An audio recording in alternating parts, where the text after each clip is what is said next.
Hi everyone, I'm Amy Harrington. I'm South Tipperary Arts Centre's Inktober Animator for October 2020. I have a great challenge for you. In this video, I will be showing you 3 animation tutorials, like the bouncy ball, a waveform ghost, and a flying bat. If you follow along with one or more and make something really cool, you can be in with a chance to win a Wacom drawing tablet.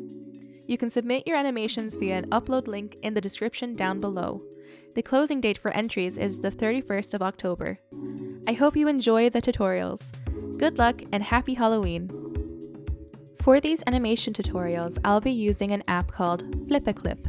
You'll be able to download this from your app store either on Android or any Apple devices. This is a free-to-use app. After you have the app downloaded, you should be brought to a page that may look similar to this or directly to the project setup page. If you're brought to this page, press the big red button with the plus symbol. Then you'll be brought to the project setup page.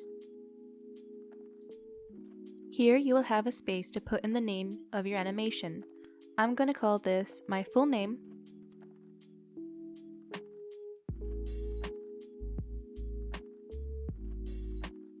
an underscore, and then what the project is. So this is part 1, bouncy ball.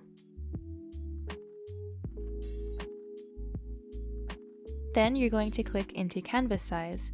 For these tutorials, I'll be using YouTube 1080p, but as you can see, there's loads of options of different sizes you can have it. So if you wanted to upload to Instagram or TikTok or anything, you can make it those sizes appropriate for those platforms.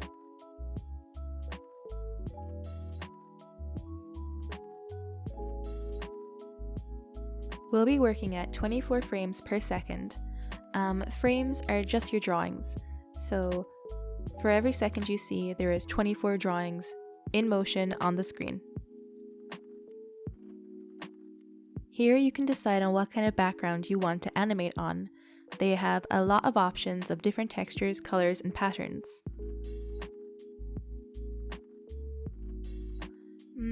I'm gonna choose this one. After you have all those options taken care of, click on Create Project, and you'll be met with this canvas interface. At the left-hand side, there's your tools. So like a pen tool, and you have a different variety of them. So here's pencil, here's a brush, here's a pen, and here's a marker. And you can change the size of all these tools by dragging out the little dot next to the tool you have selected.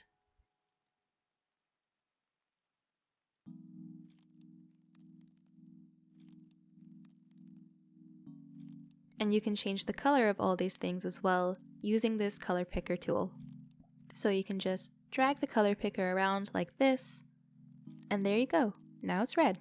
Then just re-click on the tool icon, and there is also an eraser. You can click into this as well, and you can change its size and hardness, like this.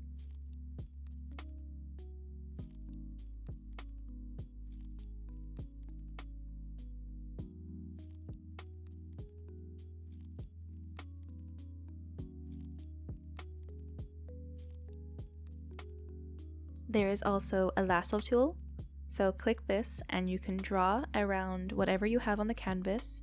It will leave these dotted lines behind it, and then you can move the thing you have selected within these bounds.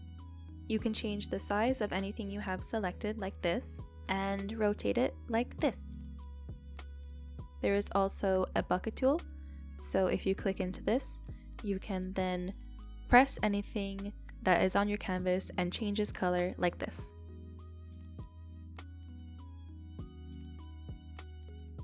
Up to the top right of your canvas, there is an undo button, so you can click that and it will undo whatever you have just done.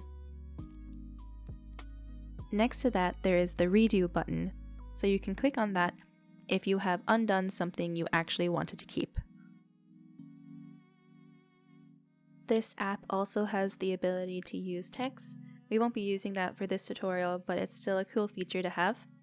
It also has the ability to record your own sounds and music, so if you wanted to create something with sound effects, you can do that in this as well. I'm pretty sure you can also bring in your own videos if you want to rotoscope over them or draw onto them and make cool little edits of anything you like. But for today, we're going to start off with a blank canvas and get on to using the pen tool. I'm just going to click into the pen tool and change its color to red. I'm doing this because our first draft will be a rough line, and later on we'll want to line over it with a different color.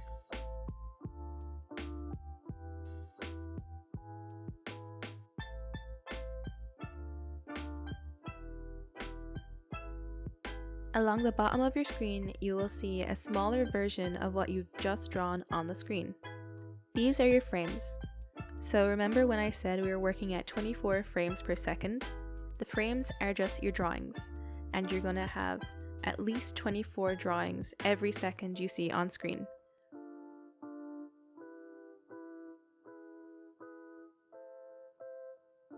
So let's begin. I'm going to go into the project settings and I'm going to put on the grid. This is going to be helpful to use as a guide as we draw our bouncy ball. You can use the vertical lines as a template for where the bouncy ball should be going up and down, and using the horizontal lines to keep it in a particular size. So I'm going to make here at the top of the canvas around where I want the ball to begin its descent.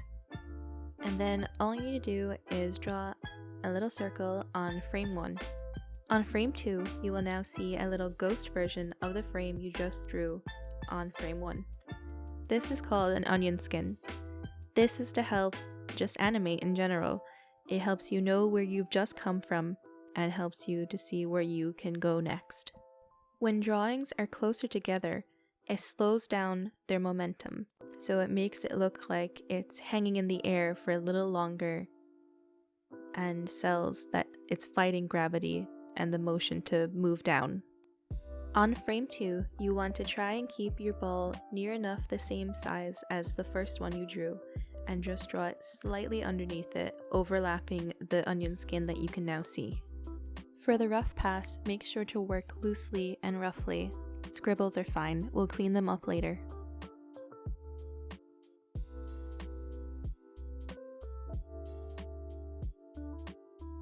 This is animating, so for every second you see on the screen, there is 24 drawings behind it, which does add up to a lot of time.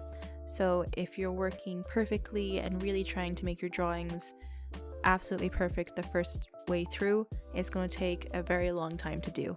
Just worry about making it neat later.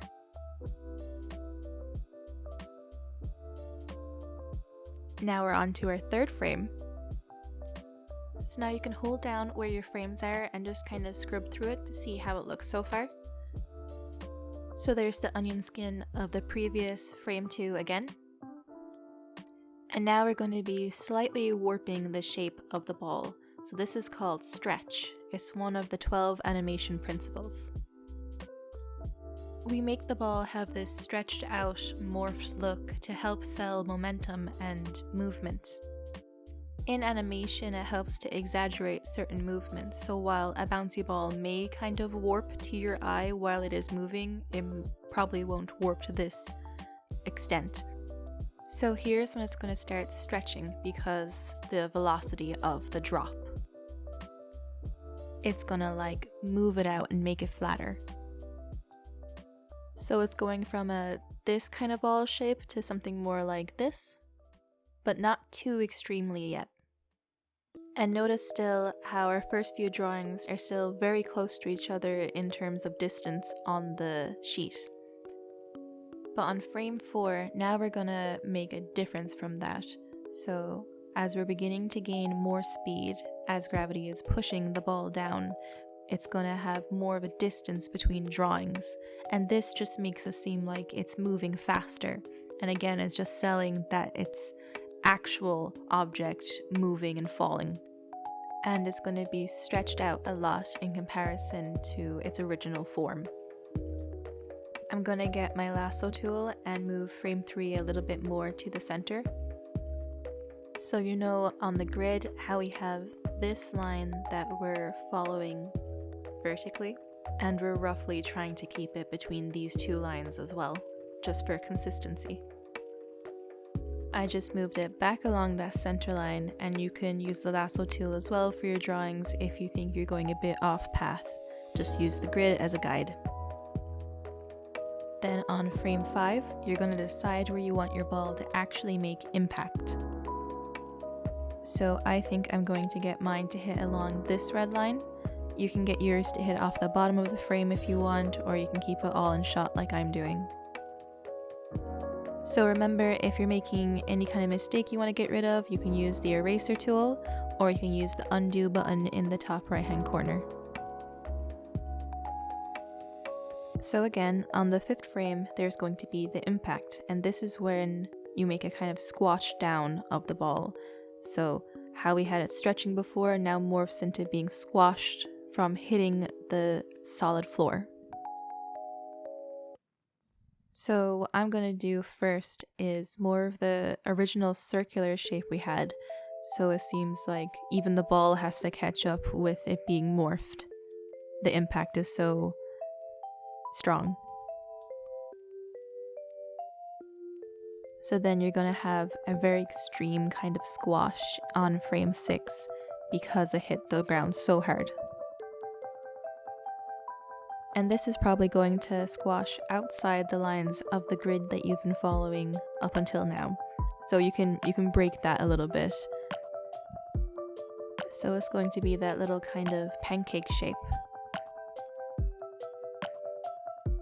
Now you can scrub through your frames and see how that looks. And see if you like how everything is forming so far. Maybe change it with the lasso tool to bring it back to center, or to change the size of it a little bit, just keep it consistent as you can. And so far, if you have something that resembles this, then you're on the right track.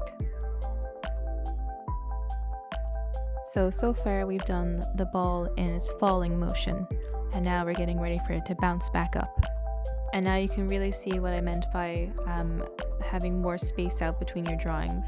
You can see that there's so much space between this drawing and this drawing that it looks like it's being pushed down faster by gravity. Now we're on to the 7th frame. And again, we can see the ghost of the last drawing before it, the onion skin, to use as a guide for where we're going to be jumping off from. And we're still going to be using the grid, so this is the line we're going to be following, and we're going to try and stay within these confines. Since the impact was kind of so dramatic, its ascent back up is also going to be full of a lot of kinetic energy to leap back up into the air. The shape is still going to be stretched out like it was on its descent because it's so fast going. I'm going to get the lasso tool and move it up a little bit.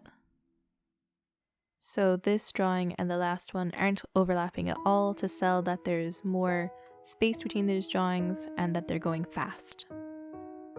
And as it continues to ascend, it's losing a bit more of its energy, so it's losing that stretched out shape, so it's less dramatically stretched now.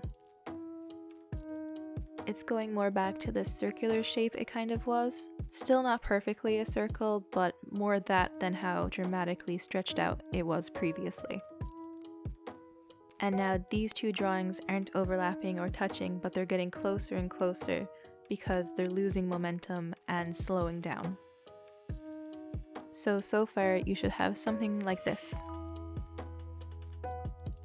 And this is just all related to the basic animation principles, timing, spacing, and squash and stretch.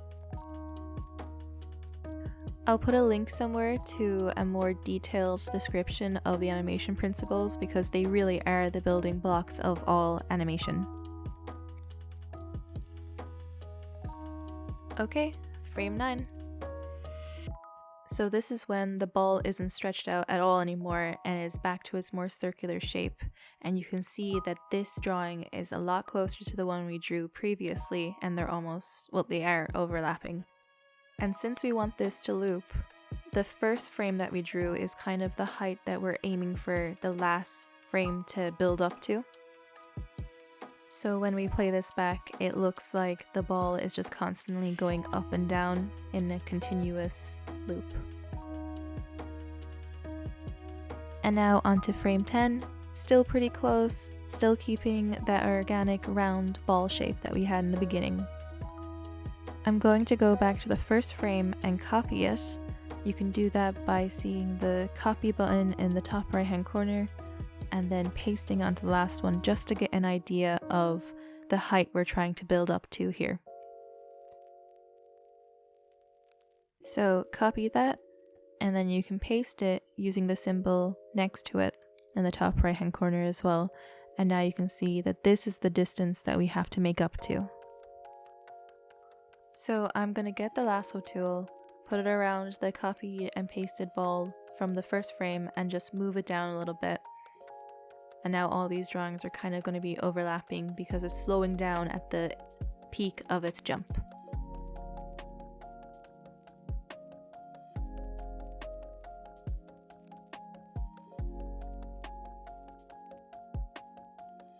So now we're on frame 12 and we're going to paste the ball we had from the first frame and move it down a little bit again. And you can see the onion skin of the previous frame behind it, and you can see that they're almost completely overlapping, but not quite. And there you have 12 frames. So that's going to play it back really fast because we're on 24 frames a second. So we'd need double the amount of drawings to be able to have a second of more fluid animation.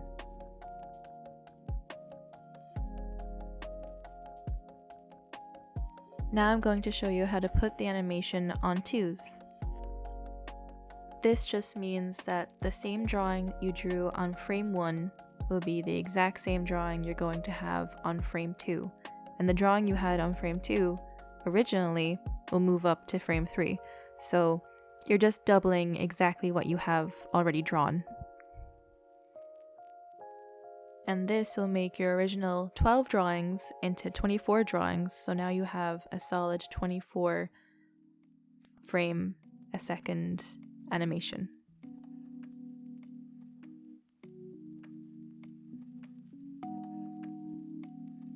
So you're going to hold down your frame, you're going to click on the little plus kind of symbol with the arrow going right, and this will create a new frame between 1 and 3. So now you have an empty frame to paste the drawing that you have on frame 1.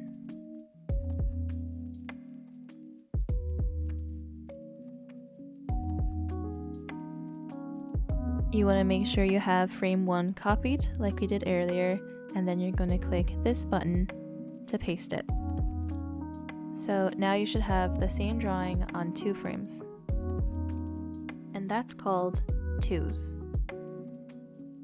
There's also on 3s and 4s, and that just means the same drawing is held for 3 frames or 4 frames. This can just be a handy way to make it so you don't have to actually draw as many things to fill up the amount of drawings you need per second. Depending on what kind of animation you're doing, it will look right or wrong. You know, it'll just be up to you in the situation. So now let's go ahead and copy and paste every other drawing that you've done as well. And we're going to copy frame 3 and paste it onto the next one. So again, what I did there is using the little menu that pops up when you hold down a frame. There's a copy and paste there.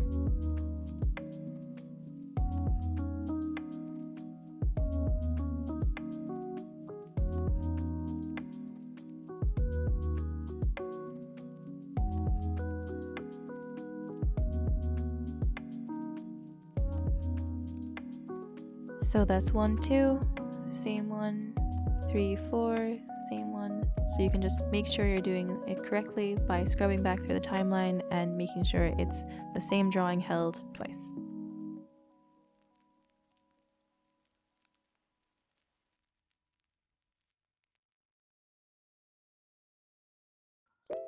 You can also use the copy and paste up at the right hand corner of your screen. So again, I just copied it with this symbol, held it down, made a new frame, and then pasted it using this symbol.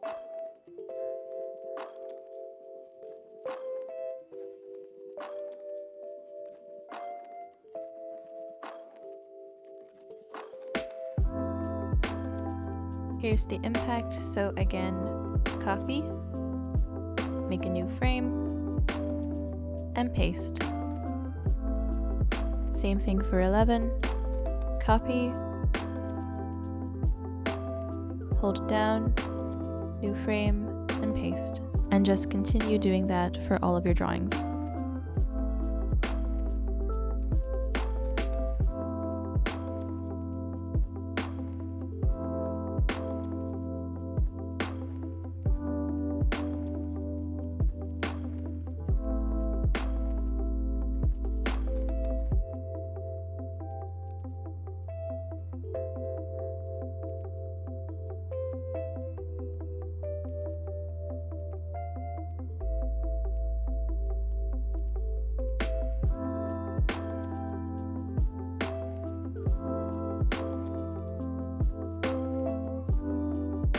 And there you go. Now you have 24 drawings. This should slow down how it plays back now. My last two drawings at the end are a bit jittery. That's just with the positioning of them. I'll go back in now with the lasso tool and change them.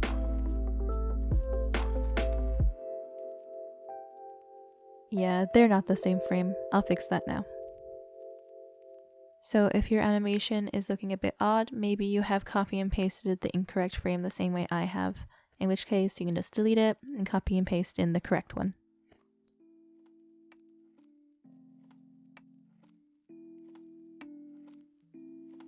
And there we go, much better.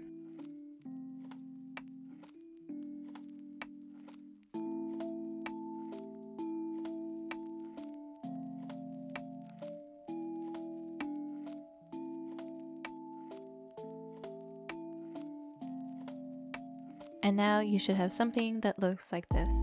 This is super rough, this is all scribbles. Now we can go back in and clean it up a little bit more.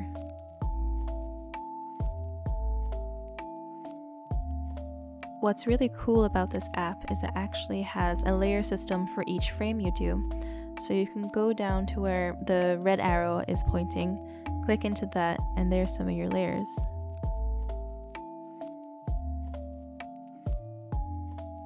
Click into that, and now you can see that this is the frame that you've actually been drawing on.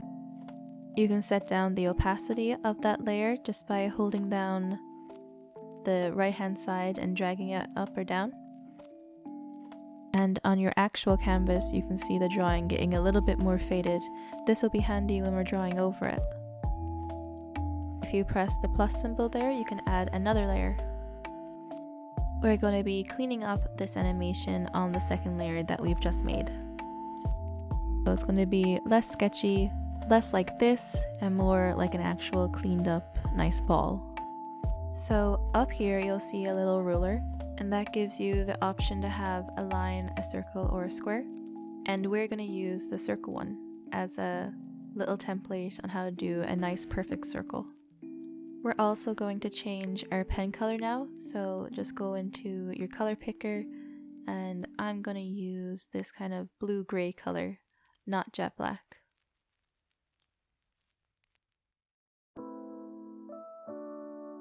So I'm just going to pinch the screen and zoom in with my fingers and change this circle implement to be the kind of size we actually want.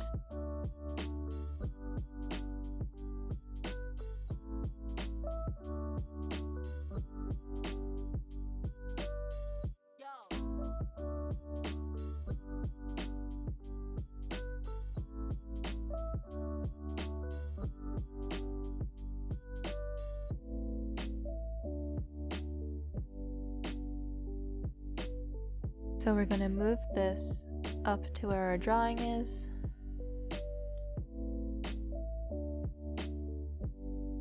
And draw it that size, and then hit the ruler symbol again, and it should get rid of the stencil. You can always go back and use the lasso tool to make it a smaller size or more size than your sketches beneath it.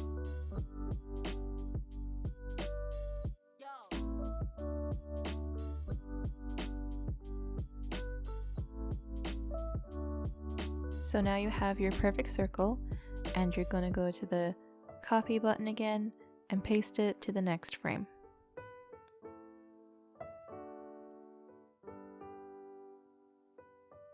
and it's very clever, and we'll paste it onto a second layer the same way you have it in frame 1.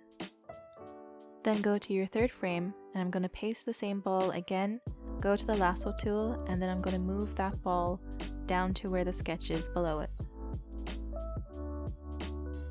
Then copy frame 3, paste that onto frame 4, because again it's on 2s and you want the exact same positioning of it. Copy that, paste it onto frame 5, and now you're going to use the lasso tool and the little handles around it to kind of warp the shape into the same kind of stretched out shape you had on your sketch layer.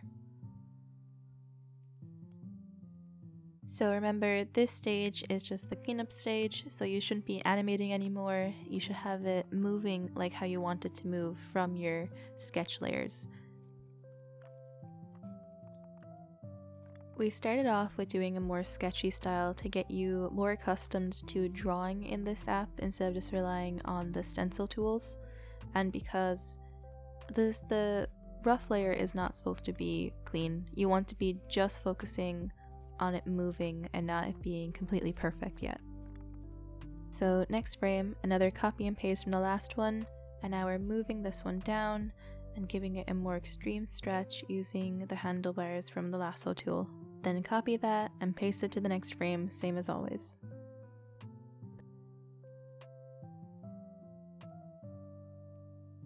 So onto the next frame, and this time I'm going to go back and find one of the more perfect circles like we had at the beginning to copy and paste that onto the next frame.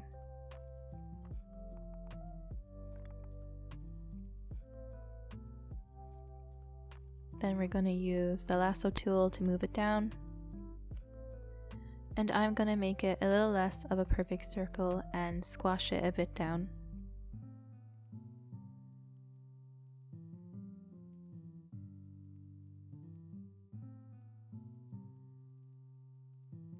Then copy that frame and paste it onto the next, and paste it onto frame 11 as well, and then just match it up with your sketch the same as always. So even though this seems like a drastically different shape, it's still the same amount of ball being squashed down, so it's the same density.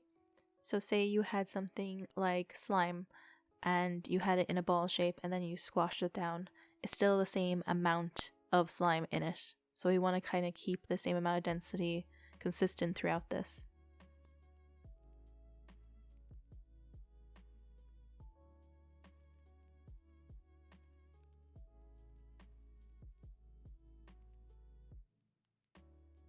Then copy that and paste it. Then paste it onto the next frame as well, and just turn it and move it up to where your sketch is.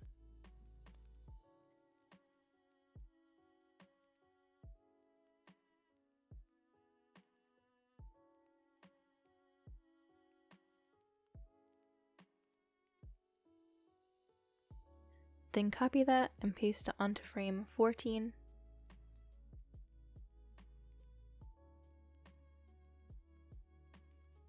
And now I'm going to go back to one of the drawings where it's a little bit more circular and copy that and paste it onto the next frame. I'm not going to quite make this as small as the sketch underneath. I think I lost the correct density when I was sketching through it, and now you can kind of correct it in the cleanup stage by copying and pasting from previous frames.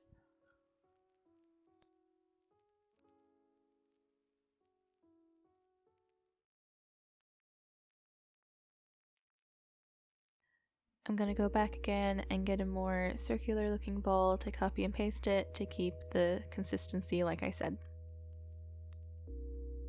I'm going to copy frame 3 and paste it to frame 17.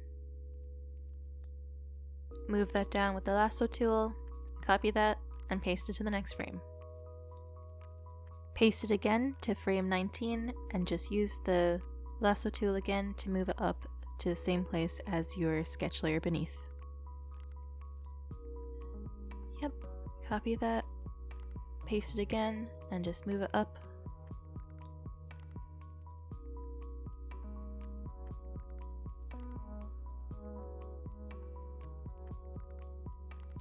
copy it, paste it again, and move it on up. And then copy that and paste it to your final frame, frame 24. So now you should have something like this. And now we can go back all the way to frame 1, open up our layers again, and hide our rough layer. And now all we see is the cleaned up circle. And now the last step is coloring it. So now that you have your nice solid line circle, you can go into your bucket tool, click on the pigmented square, and change it to whatever color you like. I'm probably going to stick with a blue color, so you can see it nicely on the ball. And now all you have to do is have the paint bucket tool selected and click onto the center of each circle.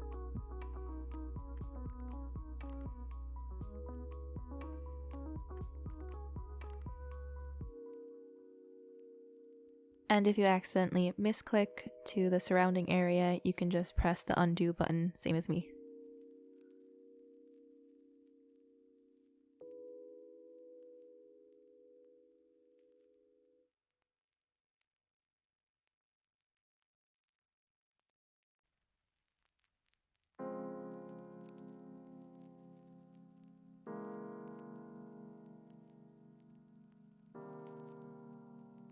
I'm going to turn off the grid and press play.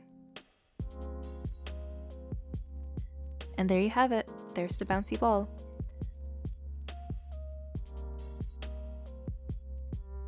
I know this might not be the most exciting thing, but here's this bouncing pumpkin I made using all the principles you used here on how to make this bouncy ball. It's just with extra kind of detail to it. And all that does is takes a little bit more time and patience.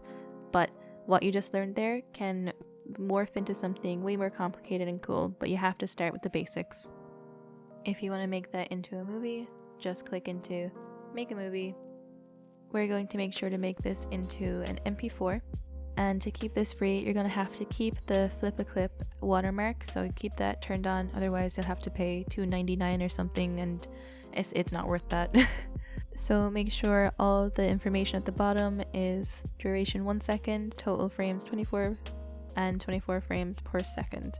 And canvas size, again, I'm going to stick with YouTube 1080p, but you can set it to anything. If you want to put it on TikTok or Instagram or anything like that, you can make it that. Then click Make a Movie. I have something named this already, so I'm just going to put a 1 here in front of it so I don't save over anything. Then it should be saved into your gallery, and you can share it on any kind of websites, and you can share it for this competition via a link in the description. That's the end of part 1 at the bouncy ball.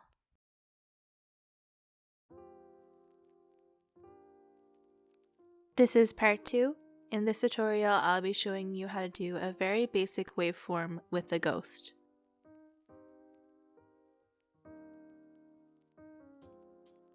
So the same as when we set up the bouncy ball project, press the plus button in the bottom right hand corner. Then in project name, give it your name, underscore, and what the project is, so in this case it's Ghost.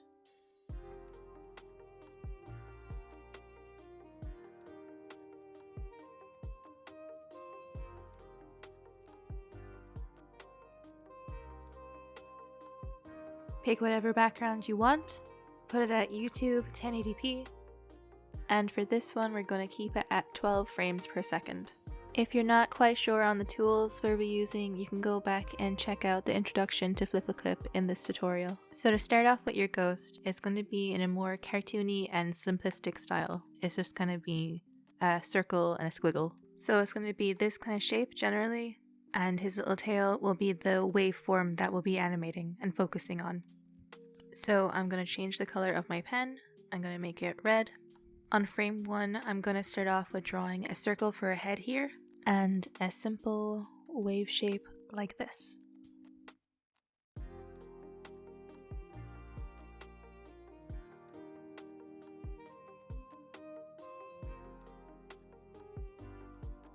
Now, with a wave, you want to keep in mind and try to visualize that there's an almost infinity loop of little balls like passing along its outside line that are shaping it in and out.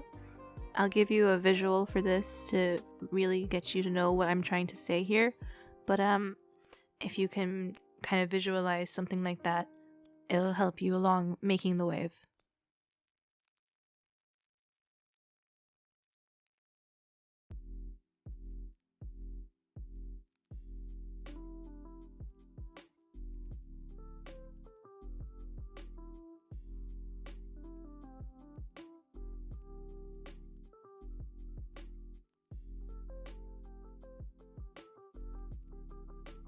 So I'll keep the main waveform inside here to show you what's really going on underneath.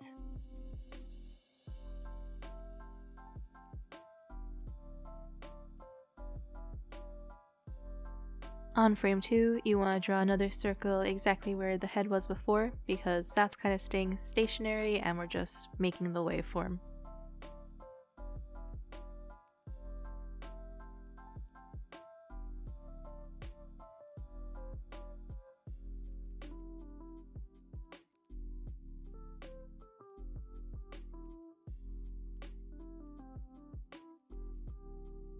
And this time, the ball that we're visualizing has moved down more, which is creating more of a soft arc in this direction.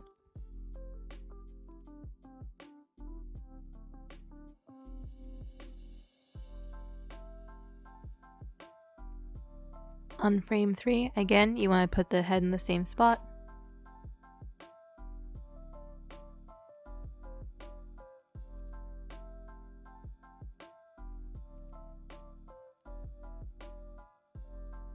So you want a shape that kind of looks similar to this. And again, just keep in mind visualizing the balls constantly moving along each of the edges and morphing it where the ball goes. So again, I'll have a little reference image of what I mean here in the top right corner somewhere.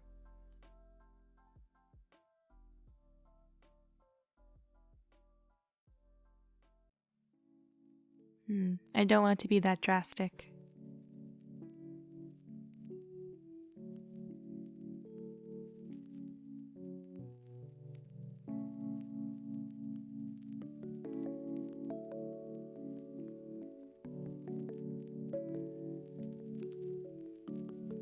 So there you go, you can kind of see it beginning to form.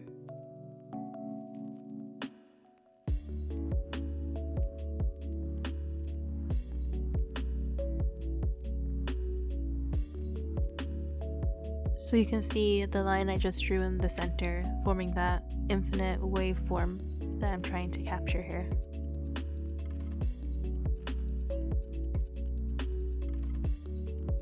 And onto frame 4, you're gonna have the same head shape in the same spot.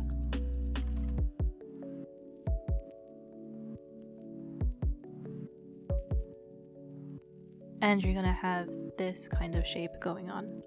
So that means the ball on the underneath side has moved down a little bit further, and the one on top has ended its loop and jutted off, and another one is coming down to complete that infinite loop again.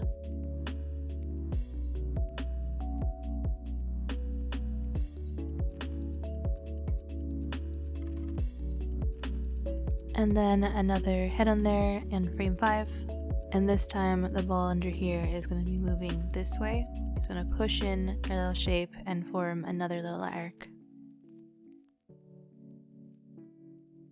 And if that doesn't really make much sense, just have a vague kind of similar shape to the one I'm doing and it should form okay.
So onto frame 6, again just drawing the head, and you can see that the balls moving along it are making another dip in and continuing their circuit along this line.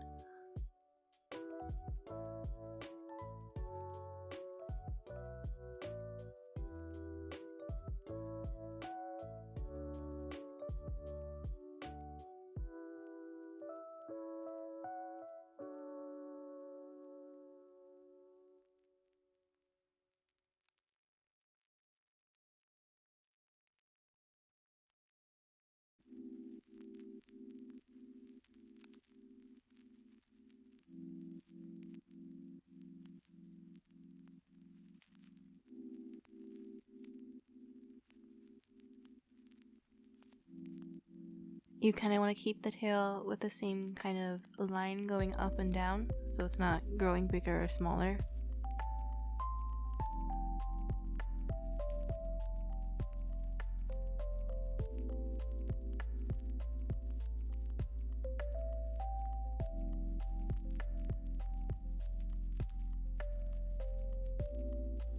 Now this is going to play it back kind of fast, but don't worry about that yet, we're going to put it on 2s and stuff next.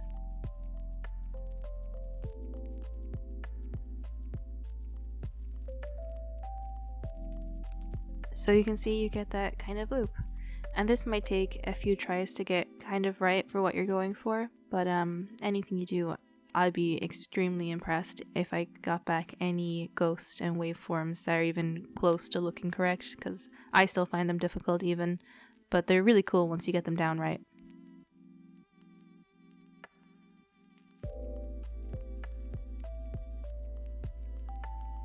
I think I'm gonna go back in and fix this frame up a little bit. He looks a bit fat here in comparison to how he looks in other frames.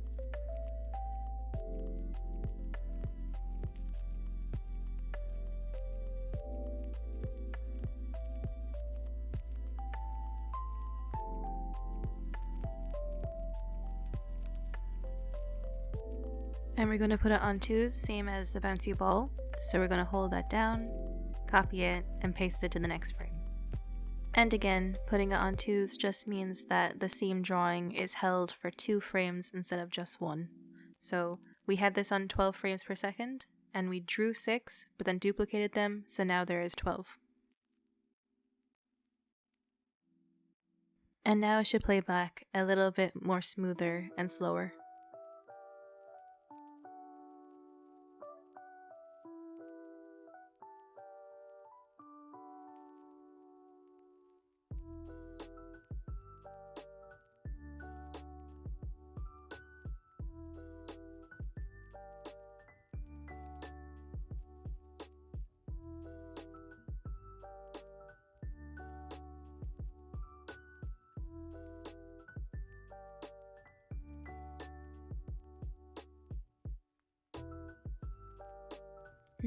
It seems like his tail grows a bit bigger there, so I'm going to go back in with the lasso tool and fix that.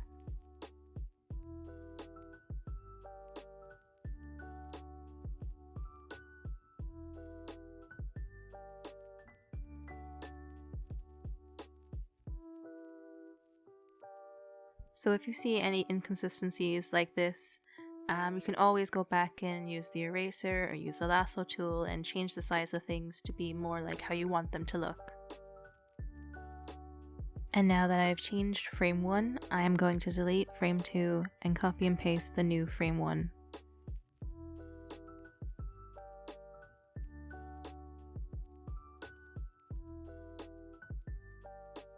And I'm also going to size down frame 3 a little bit as well to also be more the same kind of size that we have all the tails.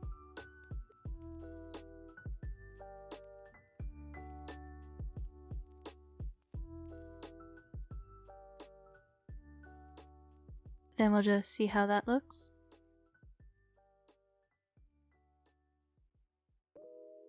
Yeah, that looks a little bit better to my eye.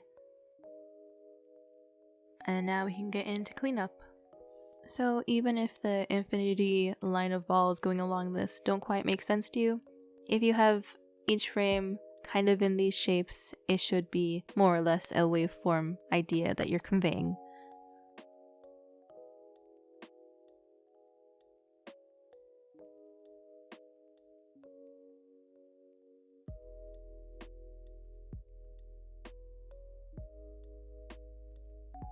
And now for cleanup, we're going to make a second layer on frame 1.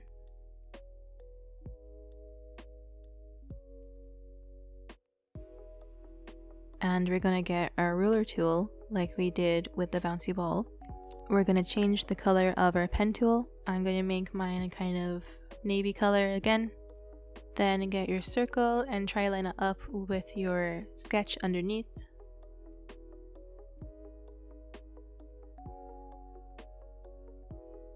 And then draw the head. And now I'm going to make this circle tool a little bit smaller to make an O shape for a mouth and 2 eyes.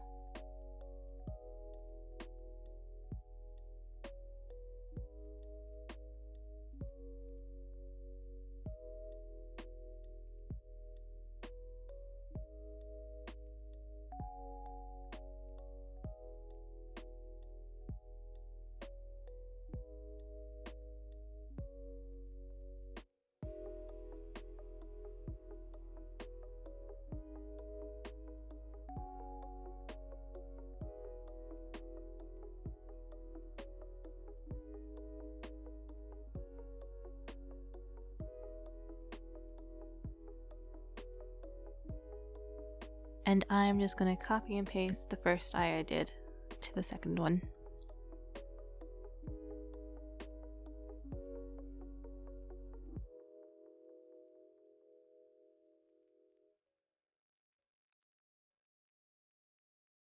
And I'm also going to give him some type of arm, like flailing behind him as he's trying to ghost around and be spooky.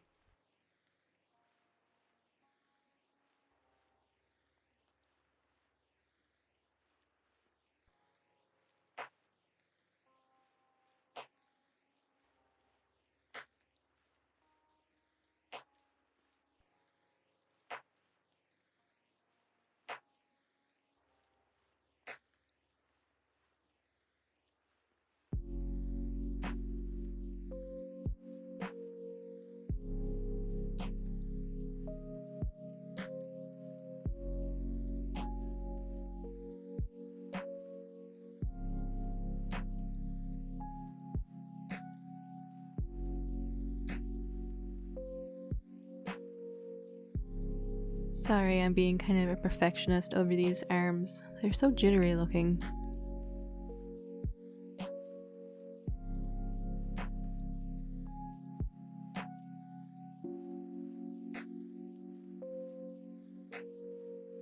And make sure that your lines like completely overlap. So like if you're doing, say, a circle like this, instead of a circle that doesn't have the end lines overlapping, it'll make it so that later on when you're just trying to fill it in with the bucket tool, that it will paint everything outside of it as well, instead of just an enclosed area.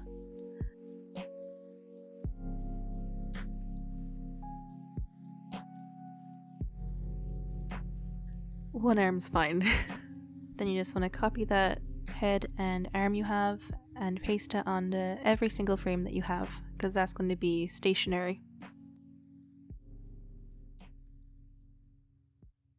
And you can give him any kind of expression you want and put his arms any way you want. This is just an example of what you can do. I'm sure you can come up with something way more creative than I can.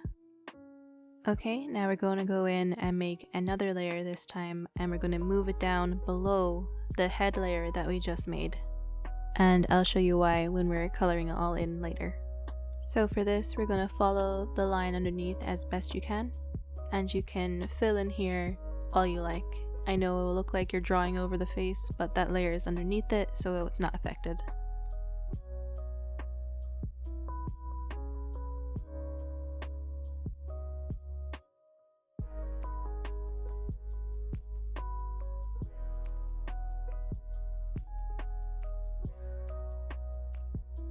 Again, we're trying to be careful and keep the lines closed on the tail and also closed underneath the head.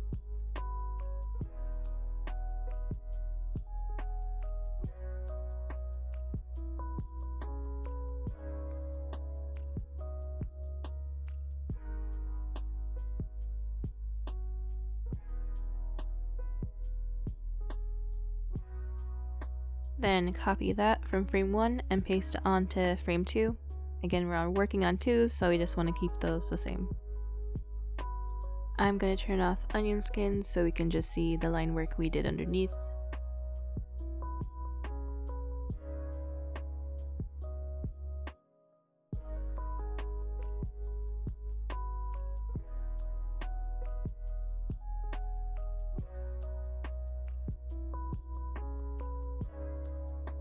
And again, copy that and paste it to the next frame. So you can see now that cleanup is taking me a lot longer than the first rough pass took me. So if you really don't have the patience for this, I won't mind seeing rough passes as well. I think those are really neat. But if you want to go above and beyond and clean it up, I think that would be really cool as well. But anything you guys make, I'm sure it will look great, even if it's just sketchy. I would still love to see it.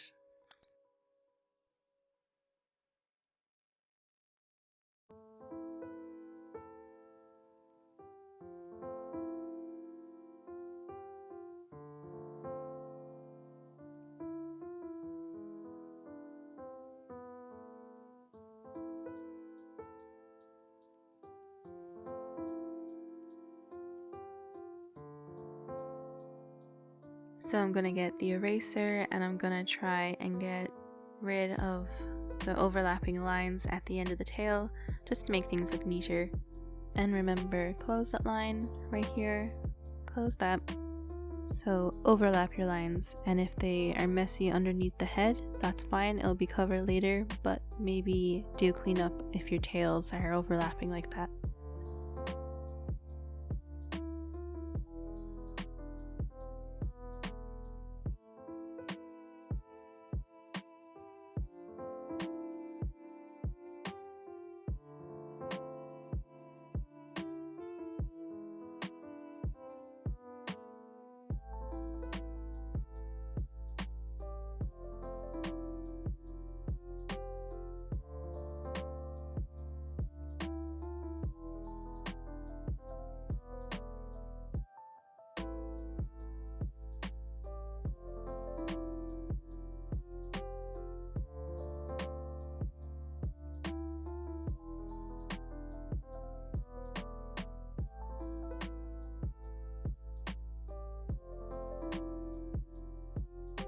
And play, and it looks a bit mad with all our rough lines underneath now.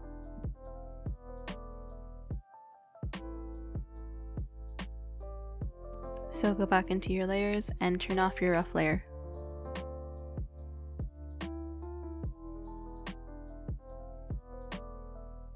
And it still kind of looks mad with all these lines overlapping on his face and everything, but now we'll go in and color. And you can make his head and arm move if you want. For simplicity's sake, I'm not going to do that. We're just going to focus on the tail. And now we're going to go back onto the head layer and we're going to color in that first. So we're going to use the bucket tool and you're going to pick whatever color you want. I'm going to use the dropper tool and pick the color that I already used for the outline color. And then I'm going to use that to fill in his mouth and eyes on each frame.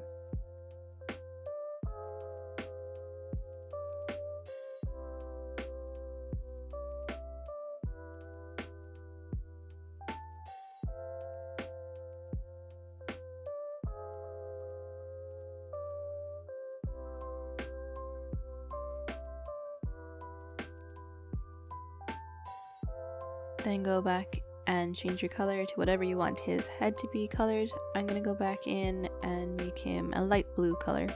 And now you can see, because we have this layer on top of the other one, that the lines underneath from the tail aren't shown anymore.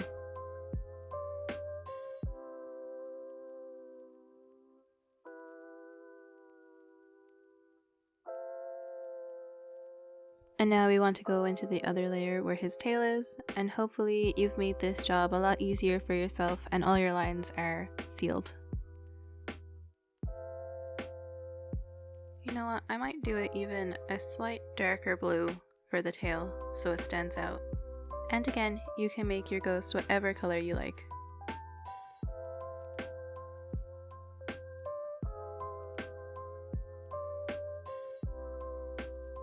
And now play that back and see how it looks. Yeah, he's not perfect, but this is the general idea of a very, very basic waveform. If you have anything that looks remotely like this, that's going to be really, really cool and impressive.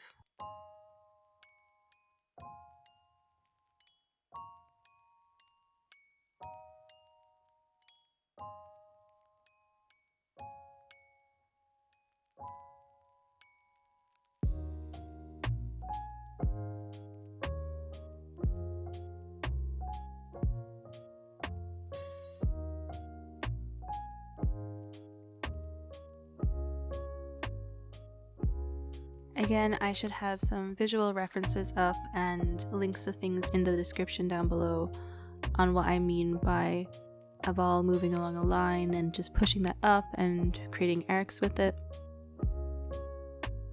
So hopefully you have some basic understanding of a waveform now. And to export that, you want to do the same as before. Just go into your settings up here in the right hand corner, press make a movie. Make sure your movie name is named what you like it to be. Make sure it's on YouTube 1080p in MP4 and 12 frames per second, and then click on make a movie. And then this will just save to your gallery to be uploaded and shared wherever you want. Welcome to part 3 and how to make a flying bat. So you want to start off with making your project the same as before and click on the plus button in the bottom right hand corner. Under project name, put in the title of your project. I'm going to name mine my full name, underscore, and then what this project is.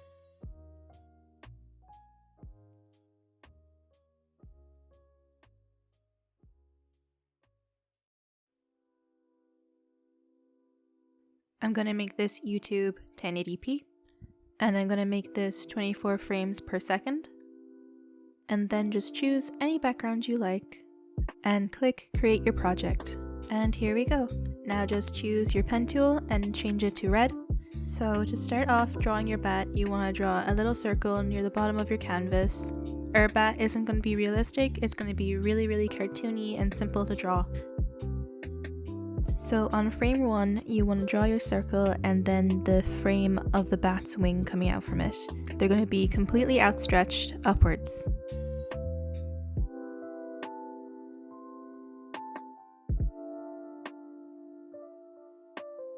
So something like this.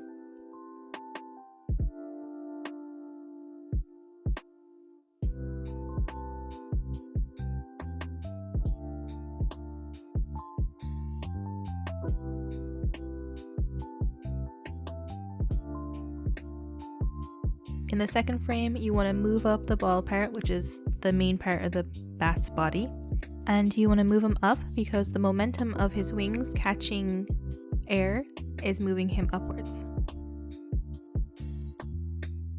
And we're going to move those wing shapes slightly down to give the illusion that he is flying.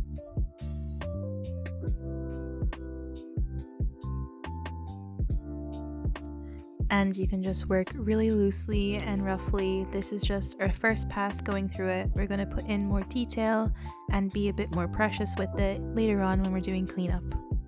So next frame, you want the head to be up even more and his wings to almost be like in a straight line out from him.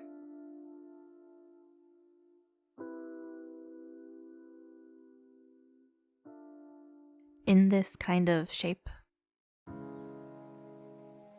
And then when you just scrub through the timeline a little bit, you can see that it's already like he's starting to fly. And again, try to take your time to make the ball shape a consistent size throughout it, but we'll be cleaning it up later, so you don't have to worry too much about that.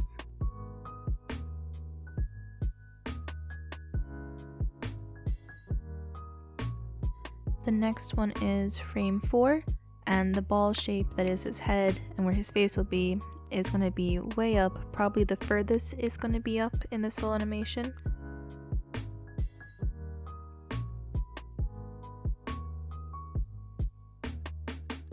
And his wings are going to be more below him like this.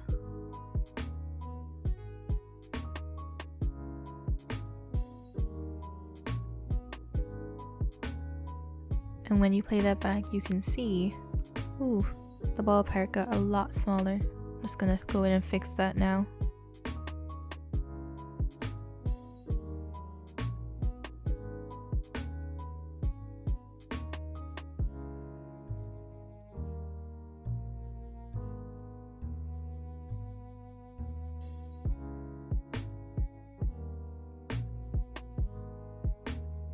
And there you go.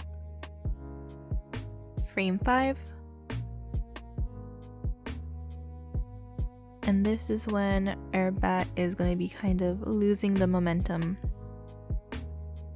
So he's gone up, up, up the whole way with a gust from under his wings. And then he's going to be kind of free falling a little bit. So our little bat is going to be kind of tucking in his wings.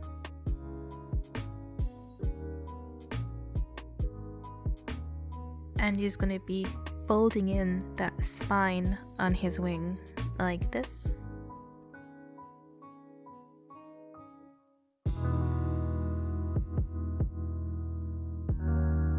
So until we have the more extreme tuck in of his wings, he's going to look like a little spider almost.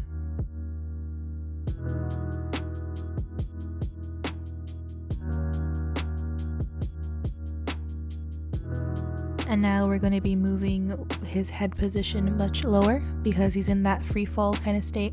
We're going to go back to frame 5 and use the lasso tool to bring him down a little bit again as well.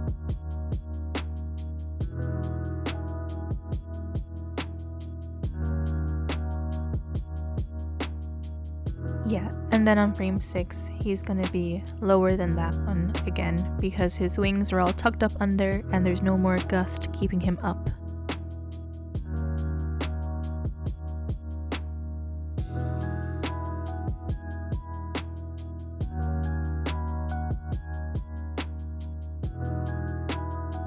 Now, since this is only 6 frames, it's going to play back super fast, but you're kind of going to see the motion to start forming here.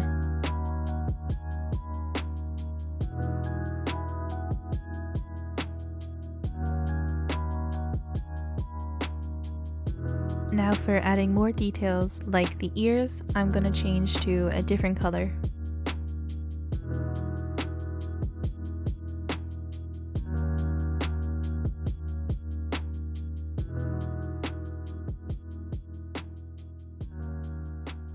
And I'm gonna make another layer to start drawing on. So I'm gonna have really simple pointed little ears, almost like a little cat, but you know, bigger in comparison to their head size. And I'm also gonna put detail on the wing, so it looks like the skin on the bat's wing is catching the gust of wind underneath it and it's fanning out at the top. So the wing's gonna look full at this side and at this side. And then the skin underneath is going to look a bit stretched because it's all furled out. And I know this might all appear very messy, but again, this is just the rough pass and our construction lines, so it's just going to be a guide later on for our cleanup.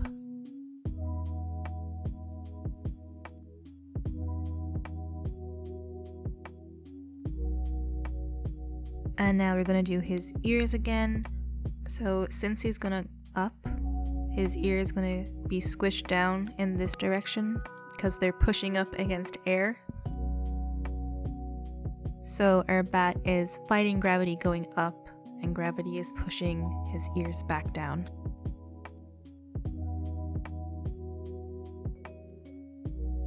So you can draw his ears beginning to be pushed down, but not quite yet, not too extreme. He's only on the 2nd frame yet. And again, you want to put in the lines for his wings to look like they're being full of air.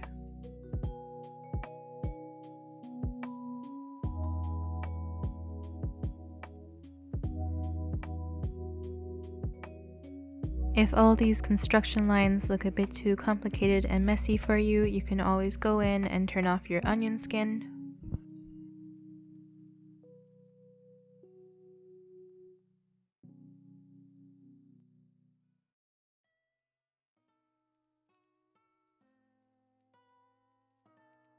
Then on frame 3, you want his ears to be flattened down even more than the last one, because again, they're fighting gravity going upwards and being pushed down by it.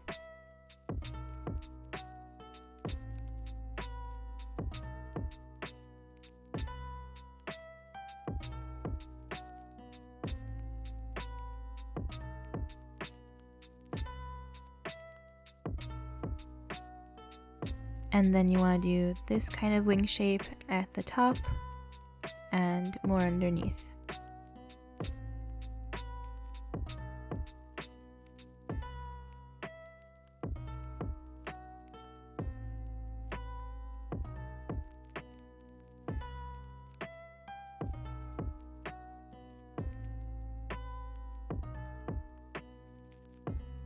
And on frame 4, here will probably be the most the ears are pushed down.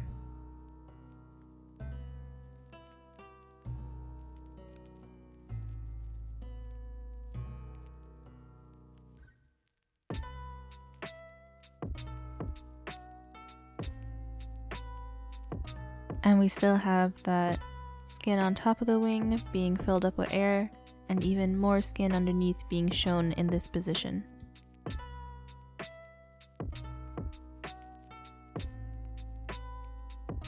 And now on frame 5, his ears are gonna be settling down a little bit more. They're not fighting gravity going up as much because he's in the free fall, tucking his wings under starting pose.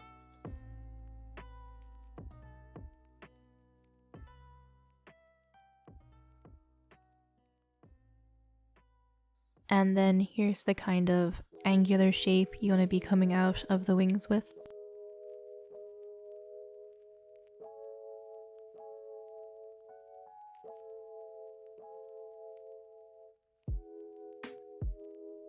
And then on frame 6, his ears are going to be kind of neutral again here. And then you want him to be drawn in this kind of shape.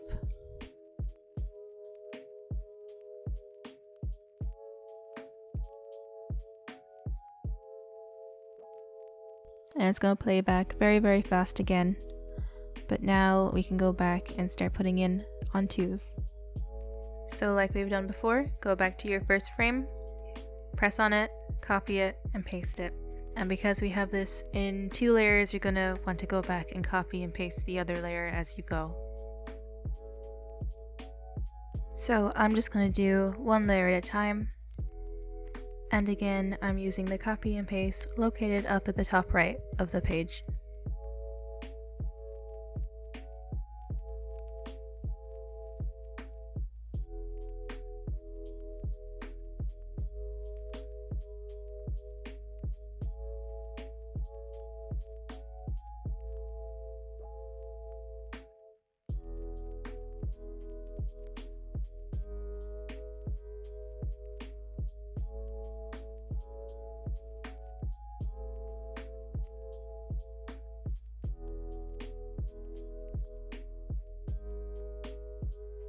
And if you copy and paste an incorrect layer like I have here, you can just go back, delete it, and copy the correct one and paste it in.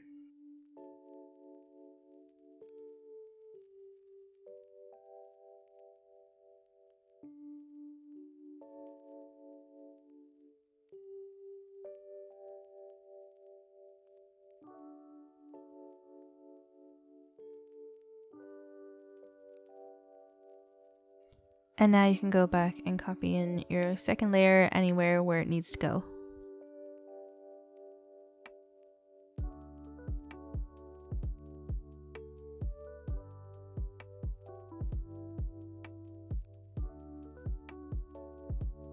And then just press the play button to see how it looks.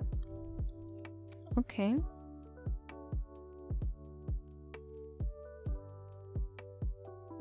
We're going to try and sell the momentum on his wings by going back and doing a thing called smear frames and speed lines, so he can really look like he's swooping down.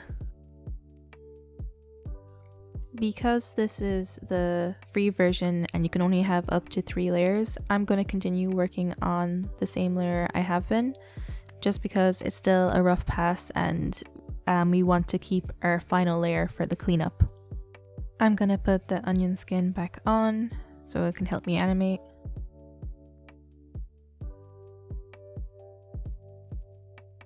So I'm gonna have some action lines come down on frame 5, which are just like little lines and dashes between the previous frame and your new one, so like this. And make sure to copy everything you do and paste it onto the other frame as you go, because we're still working on 2s.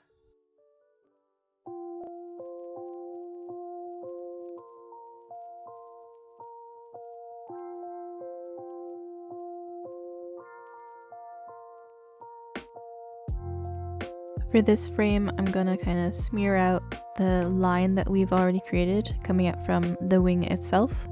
So like these little triangle shapes, so it can convey that the wing is going so fast it's being warped before your very eyes. And you can see if it works or not later when you play it back, and if it doesn't, you can change it up.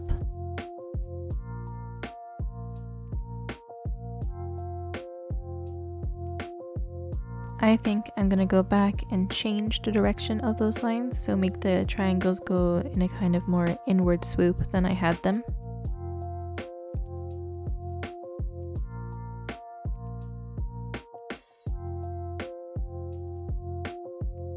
Then copy that, put it on your second frame as well, then play back. So now we're gonna go back and do cleanup. It's going to be the same as before. We're going to make a new layer and start lining in on that layer. And since we did our sketch layers in red and blue, we can differentiate them from our new clean layer. I'm going to do it in a dark purple. You can pick whatever color you like. And you can make this the most perfectly lined little bat you want, or you can keep it rough and sketchy. I don't really mind.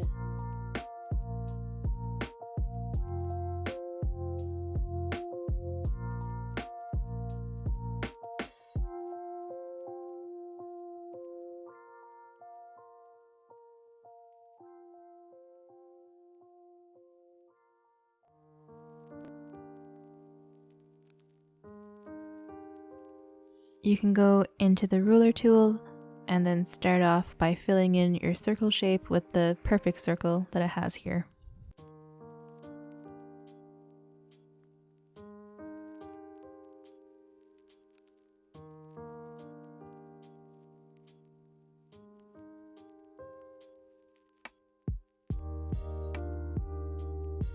And on this stage you want to draw a little face, and then you can just copy and paste this onto each frame after this and draw in the ears and details on top as we go.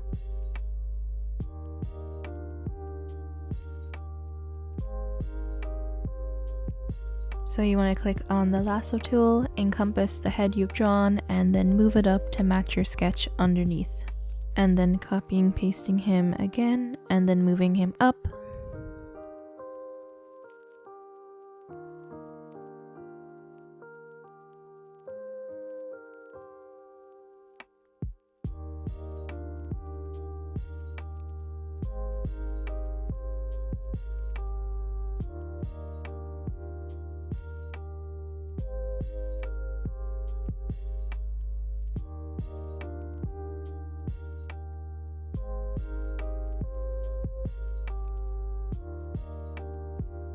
And then play it back, and you can see his little face is always consistent on each frame. And now we're going to go back to frame 1 and start filling in the line where his ears are.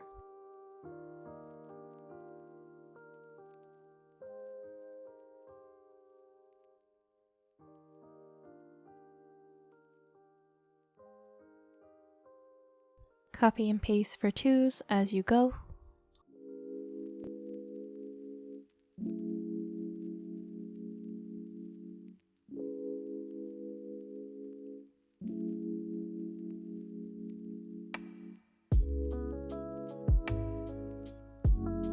Make sure when you're drawing your lines that they're completely sealed and not open like that. This will be helpful when you're coloring it later.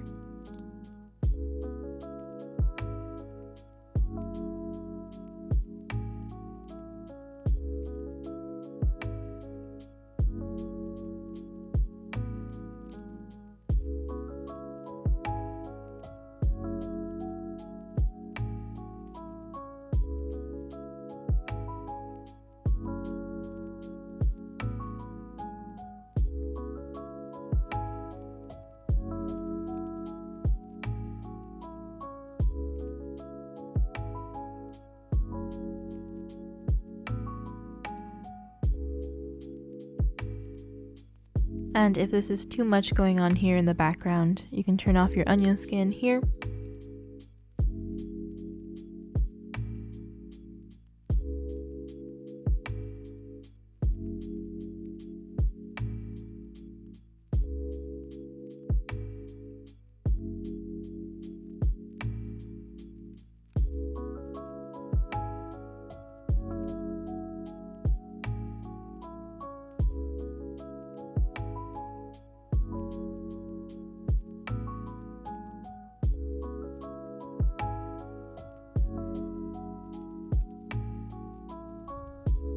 And there you go, big floppy ears. And now we'll go back and get on to doing the wings. So we're going to work on the same layer again that we have the head, because we can't do a fourth layer. Yeah, you'll have to pay like €2 for that, and we don't need it. So I'm going to start off with following the red line mostly, since it's the main spine to the wing and it's the overarching structure.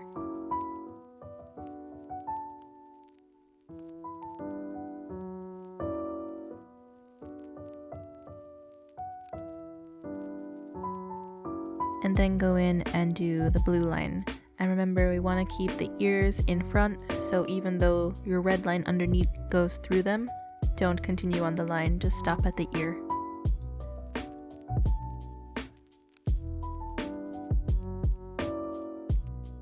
And just take your time as you're going, undo and redraw as many times as you have the patience for, and then copy and paste onto your second frame, because again, it's on 2s.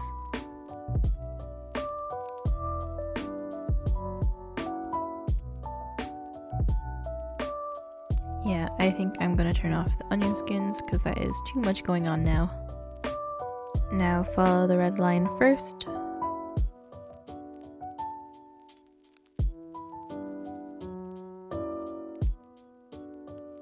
And then follow the blue line.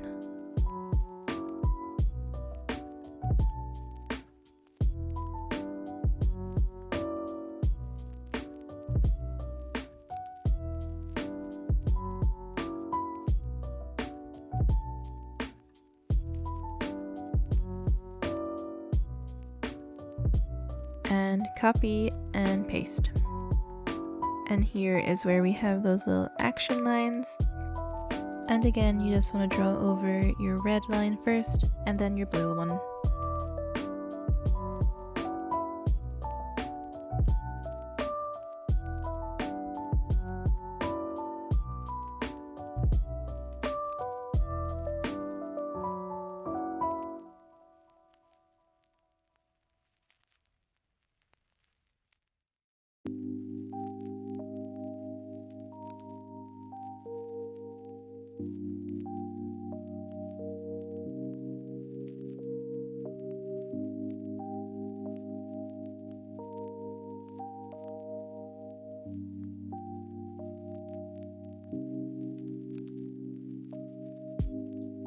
And again, just take your time with it, but don't be too worried if it isn't perfect lines and everything. I think he's allowed to be a little bit more sketchy. He's kind of scrappy little bat. And now you want to follow just the blue spiky line that you drew for the smear frame instead of the line on the inside as well. And again, these action lines and these smear frames are just to sell the idea of motion and speed.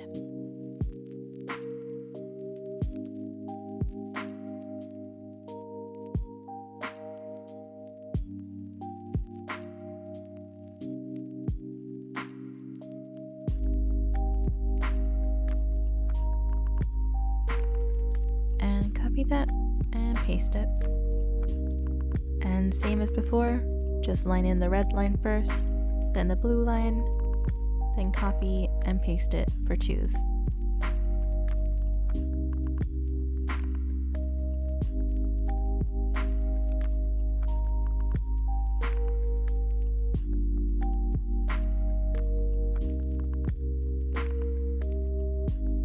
And then your last frame, where he's all tucked in.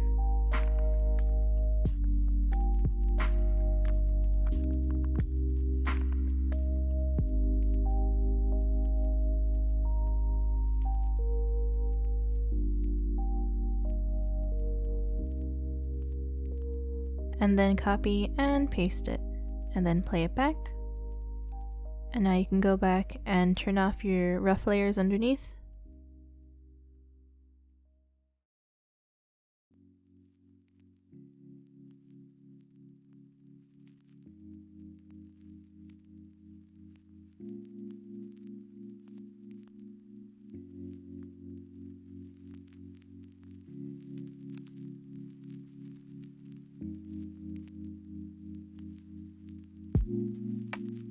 And you can go in with your eraser tool to get rid of any of those lines, kind of like here, where they're overlapping, if you want, to make it really, really neat.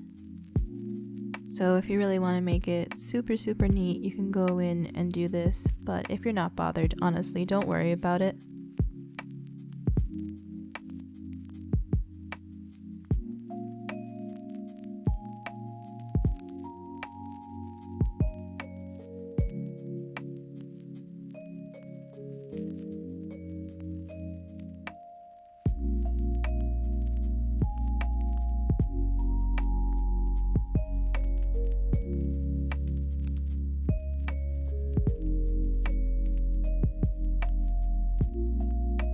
And so you keep your twos the same, you can just delete the second one that you haven't erased the scraggly lines on, and then copy and paste the new one you have done.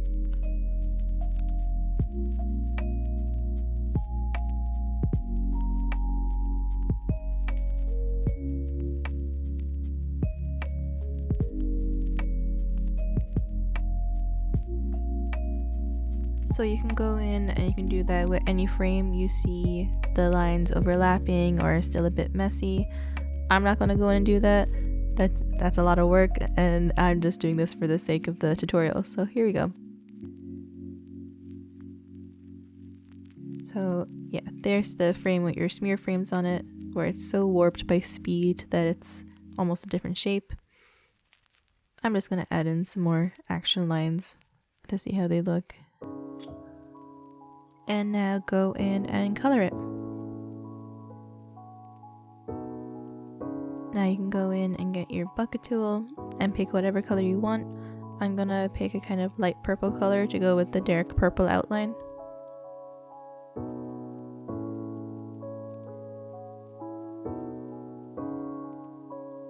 And then just start coloring by clicking on where you want the color to be.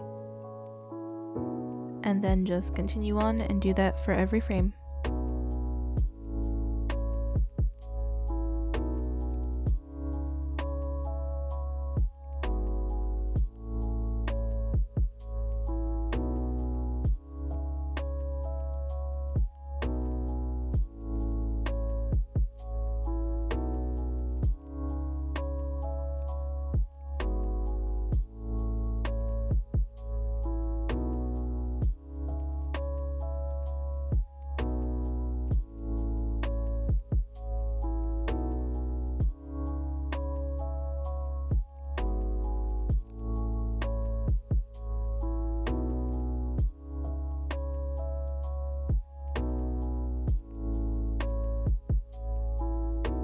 Then play it back, see how it looks, and there you go. You got a little spooky bat for Halloween. And he looks like he's flying, and he has little smear frames, which is a thing that cartoons and stuff on TV use all the time.